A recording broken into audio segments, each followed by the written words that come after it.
इस कहानी की लेखिका है सोनिया सैनी। जिनों की अपनी एक अलग दुनिया होती है, वो हमारी दुनिया में बिना किसी आवाहन के नहीं आते। जरूर किसी ने उसे अपने स्वार्थवश यहाँ बुलाया होगा, लेकिन मेरी बच्ची ही क्यों? आप मुझे कल तक का समय दो, मैं अपनी साधना से पता लगाता हूँ ये जिन यहाँ क्यों और कैसे आया है और आपकी बच्ची से क्या चाहता है। सारी रात आंखों में काटने के बाद अगले दिन सवेरे ही अब्बू तांत्रिक के पास पहुंच गए। मैंने सारी रात कब्रिस्तान में तंत्र साधना की है।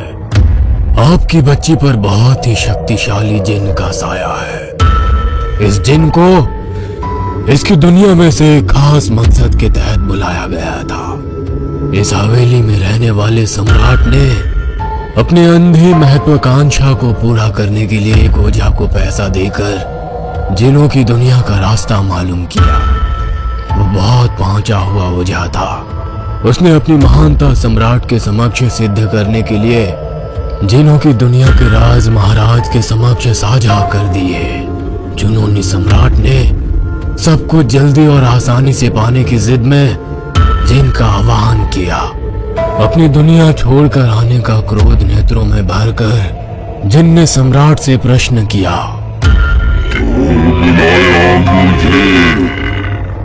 राजा की आंखों में चमक आ गई। उसे लगा कि जिन की सहायता से वो सारी दुनिया को अपनी मुट्ठी में कर लेगा। मैं चांदपुर का सम्राट हूँ, तुम मेरी सेवा में हाजिर हुए हो। मेरी आज्ञा का पालन करना तुम्हारा धर्म है। सम्राट की बात सुनकर जिन ने अट्टहास किया, किसी का सेवक नहीं, मैं पूछता हूँ क्यों बुलाया मुझे? जिन दुगनी तेजी से चिल्लाया और अचानक से पहाड़ की तरफ ऊंचाई में फैलने लगा। यह सब देख राजा को घबराहट होने लगी। उसने तो ओझा की लिखी पुस्तक में पढ़ा था कि जिन इंसान को अपना आका समझकर उसकी हर मुराद पूरी करता है, किंतु ये तो अलग ही मिजाज का जिन है। इंसान ने जब जब अपने दायरे से बाहर निकलकर दूसरी दुनिया को जानने की उत्सुकता में कोई भी मूर्खतापूर्ण कदम उठाया है, तो उसे विनाश ही हासिल हुआ है। मनुष्य बेशक दुनिया का सबसे बुद्धिमान और ताकतवर जीव है, किंतु हर बार उसका अध्ययन और अनुमान सटीक बैठे ऐसा जरूरी तो नहीं। ओझा के अनुमान के उलट ये जिन सृजन नहीं, विनाश लेकर आने वाला था। जिन फिर से गुर्राया,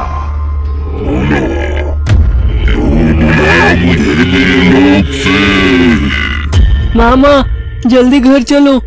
सचिन ने आकर माँ को झिंझोरा। सचिन की आवाज से माँ वर्तमान में लौट आई। क्या हुआ? कोई खास बात है क्या?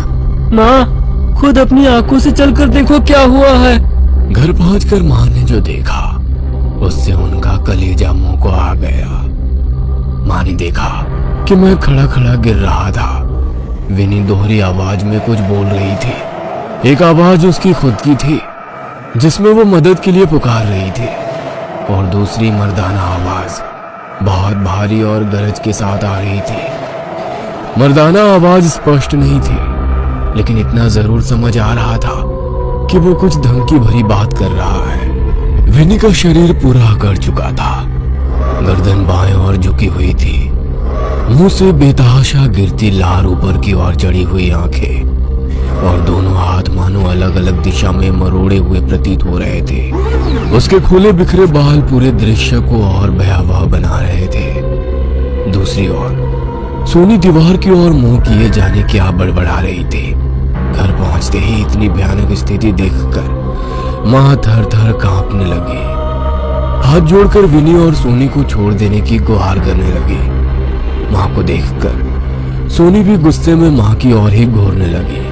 सब कुछ इतना अप्रत्याशित और डरावना था कि दिमाग तो जैसे अपना काम ही भूले बैठा था, और दिल कह रहा था किसी तरह अपनी जान बचाकर यहाँ से भाग लो। हमसे गलती हुई जो इस हवेली में रहने आ गए। तुम जो भी हो, हम कल ही ये हवेली खाली करके चले जाएंगे, फिर कभी लौट कर ना आने के लिए। बस मेरी बच्चियों को बख्श दो। माँ विलाप कर रही थी। तू मेरी रेशम को ले जाएगी। विनी ने खून से सुर्ख आंखें टरेर कर गर्दन टेढ़ी करके कहा। सोनी अपना सर दीवार में मारने लगी। हवेली में सामान अपने स्थान से गिरने लगे। भवन के जर्जर पड़े भाग में एक हिस्से की छत गिरने की आवाज से हम सभी की चीख निकल गई। उधर वो जोर जोर से अट्टहास कर रही थी। हम सभी के क्रोने पीटने के बीच जाने कब अम्मा भी आकर हमारे पीछे खड़ी हो गई, हमें पता ही नहीं चला। अम्मा ने उर्दू में कुछ लफ्ज फुसफुसाए और सोनी के सर पर हाथ रख दिया। सोनी का शरीर तुरंत जिन के कब्जे से मुक्त हो गया। अम्मा के मंत्र की ध्वनि सुनकर विनी कानों पर हाथ लगाए वहां से अपने कमरे की ओर दौड़ पड़ी। हवेली में उठ रहा तूफान भी शांत हो गया। हम सभी एक दूसरे को गले लगाकर बेसूध हुए रोते जा रहे थे। अम्मा, आज आप ना आती तो वो शैतान मेरी सोनी को भी अपने कब्जे में ले लेता। वो हम सबको कहीं नहीं जाने देगा। हम सब यही एक एक करके मारे जाएंगे। सचिन ने रोते हुए कहा। अम्मा, आप ही कोई उपाय सुझाइए। आप अपने मंत्र से मेरी विनी को भी ला दीजिए। मैं कुछ नहीं कर सकती मैडम, ये तो बस कुछ ही देर तक असर करेगा। उसके बाद जिन चाहे तो फिर से अपना कब्जा जमा सकता है। आप अपनी कहानी पूरी करिए। आगे क्या हुआ, मुझे पूरा सच जानना है। जिन का क्रोध बढ़ गया। उसने इफ्रित की मांग की।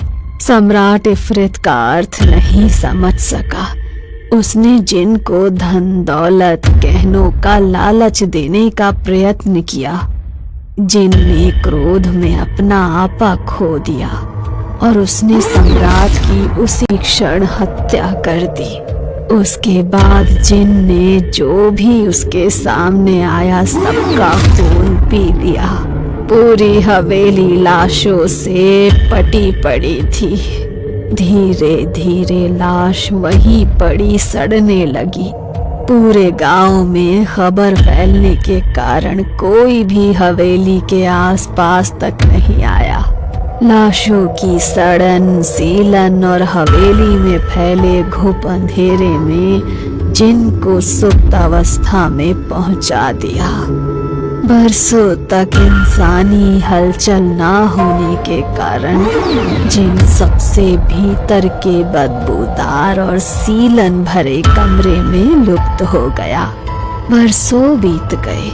दशक बाद भी जब वहां कोई अनहोनी ना घटित हुई तो लोग धीरे धीरे उस हादसे को भूलकर हवेली के आसपास आने जाने लगे। फिर अंग्रेजी हुकूमत ने वीरान पड़ी हवेली को डाक बंगला बनाकर मेरे पिताजी को यहाँ भेज दिया। धीरे धीरे हवेली की साफ सफाई की गई।